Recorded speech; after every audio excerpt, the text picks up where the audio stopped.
Now, it's easy to forget about how great this dude is, but it's okay because in one fucking verse, he will remind our asses real quick.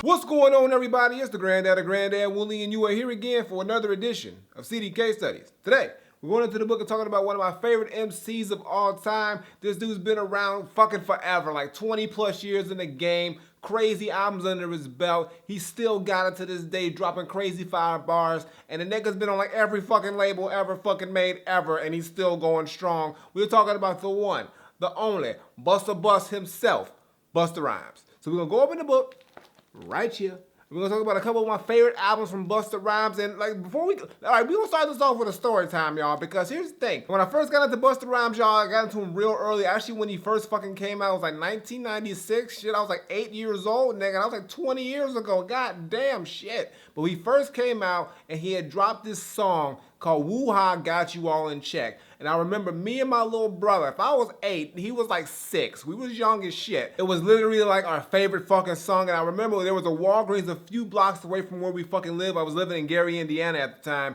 And we went up in there one day and they had a little, this is back in the days when cassettes was still going strong, y'all. And they had this little spinning rack full of cassettes. And I was just going through it one day when I was at the counter waiting for my mom to buy some shit. And they had the Busta Rhymes single tape. It had Woo-Ha Got You All in Check, and it had Everything Remains Raw. And me and my brother begged her to buy that goddamn tape. She bought the tape for us because we wouldn't let her go until she bought that shit. And then we took it home. We went downstairs in the basement because she had this like fucking record player / cassette player combined in one. That was the shit back in the day. And we played that goddamn tape over and over again until that shit popped. And when it popped, we made her go back to the store, buy another one. That shit popped, and then she didn't buy us another one. She was like, fuck, nigga, you got 2 tapes? No, nigga, no more. You should have fucking took care of your shit. But it was at that point, me and my little bro were full-fledged Busta Rhymes fans, and it went on until when he dropped his other singles and other albums, and we just loved everything this motherfucker did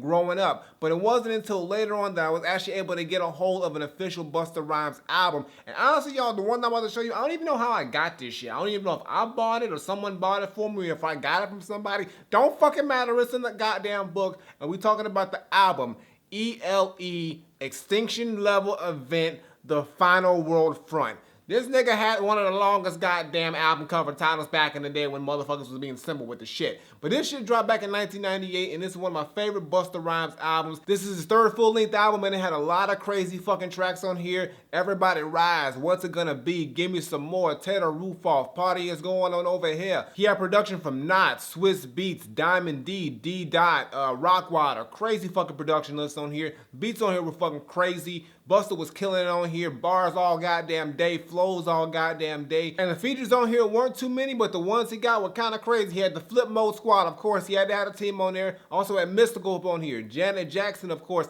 And even Ozzy Osbourne was on this motherfucker. But this album is fucking dope. Crazy fucking production, like I said, crazy fucking flows and everything like that. And it's just an album that has a really cool concept. It kind of keeps going with the concept. Busta Rhymes' first album had this whole, like, anarchy type of end of the world concept thing going on. So this is like pretty much they're saying there's 1 year to go before the year 2000 when we all thought like, yo, year 2000 is gonna happen and we all gonna fucking die and the end of the world's gonna happen, then nothing fucking happened. We all look stupid as shit. But yo, Busta Rhymes, like he had to go with the same concept, but he just kept that concept flowing from The Coming to When Disaster Strikes to this. And then after that, I think he dropped Anarchy, and then that was Genesis, which was the resurgence of everything, and then keep going on. But this album right here is pretty fucking dope. If you haven't heard E.L.E. Extinction Level Event, The Final World Front, check that shit out. It's one of his best albums. Also check out, like I said, the other albums I named, the whole fucking end of the world, anarchy, apocalypse theme. His first like 5 albums all tied into that shit. So like you gotta listen to the whole thing to really get the concept. But yo, E.L.E., a dope fucking album from Busta Rhymes. Check that shit out, definitely. Next time I'm talking about, y'all, is the only other physical Busta Rhymes album that I got. And okay, I skipped over a few albums, y'all. This is why, let me tell you. So Anarchy came out. I didn't cop that one. I don't know why. I just didn't do this shit. And then Genesis dropped, and then my little brother actually got that CD, and we was like sharing that shit, so we bumped that shit together. And then same thing with It Ain't Safe No More. We did that shit, and then after a while, Busta ain't dropped no shit for a hot minute. And then I heard he had signed an Aftermath with Dre, and he was about to drop a new fucking album. So I was like, cool, that shit's gonna sound fucking fucking dope. And it ends up being the album right here, the second and only other album from Busta Rhymes that I actually physically bought on the physical tip, and that is The Big Bang. Now this shit dropped out in 2006, and this shit was probably one of the dopest Busta Rhymes albums I've heard from a lyrical standpoint, as well as a feature, and actually on all levels. This shit was fucking put together so goddamn well. And every fucking song on this project was pretty much fucking dope to me, like Get You Some, and Touch It, and New York Shit. Fucking Legends of the Fall Off, In the Ghetto, You Can't Hold the Torch. I mean, this album was just put together so well, and with the production on here, he had some heavy hitters. Of course, he had Dre, he had fucking Swiss Beats up on here, DJ Scratch, Jay Dilla, Timbaland, Mr. Porter, fuck, Eric Sermon did some shit. I mean, goddamn, I mean, that's a lot of fucking crazy producers, a lot of hip hop on this goddamn shit. And the features on here were crazy too. There was Q-Tip, Marsha Ambrosius, Missy Elliott, Will.I.Am, Swiss Beats, Stevie Wonder, the late Rick James, Nas was on this motherfucker, Khalees. This is when they were still together, I think. I don't know if they was broken up at that point, but yo, they was both on that motherfucker. Plus they had Raekwon and Chauncey Black, and Mr. Porter did the production, and he was up on there too, just to name a few. But yo, this album had a lot of heavy hitters on the production and the feature standpoint, and Busta was killing it too with some crazy fucking bars. And it's just a dope ass album on all goddamn levels. Let me tell you a little story time about this shit, y'all. So like, now the lead single for this album was Touch It, and it had like the Daft Punk fucking like sample in there shit, and it was a crazy good hit. It even had a crazy fucking like remix to the shit. But see, when this album dropped 2006, I was fresh out of high school, and actually it dropped when I was in Indiana, like visiting like my family and whatnot, and my homies and everything back in the day.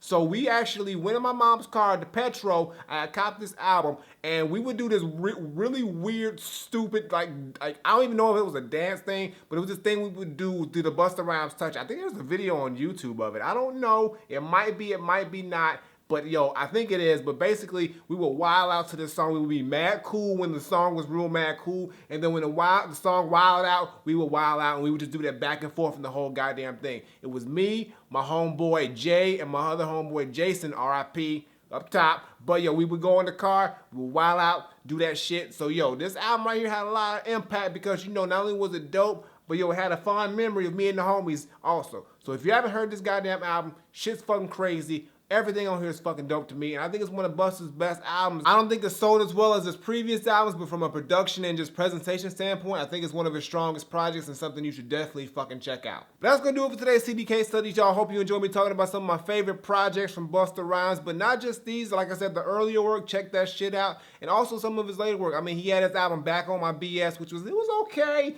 it was cool, some good tracks on there, but he also, a dope thing y'all should check out is he dropped it in 2013, I think it was with him and Q-Tip. It was called The Dragon and the Abstract, or something like this, like a mixtape. That shit was fucking dope, so check that shit out. And he's got a whole bunch of other shit he dropped, like the Year of the Dragon, some other shit. Just look up his shit. Busta's got too much goddamn stuff for me to fucking remember, but most of it is goddamn dope. But if you haven't heard anything from Busta Rhymes, or if you've been sleeping on Busta Rhymes and not too much into his work, check out this shit, especially his earlier work. That is some of his best shit. His first first 5 albums is like that. That's like the shining moment of Busta Rhymes. That was when he was at his peak, his greatness moment. So check that shit out, and also check out, like I said, The Big Bang, a really great album as well. And overall, he's a legend. He's a living legend. He's still doing big things. He's still dropping crazy verses. Whenever Busta Rhymes is on a song, you know he gonna drop some crazy, super lyrical, super entertaining verse that you just gonna have to listen to and pay attention to, because that's what the fuck this nigga does. Previous video is on the side some fucking where, you know what I do, as well as my latest single. Check that out, show us some love. And as always, Twitter, Facebook, SoundCloud, Instagram, links in the description below, and subscribe.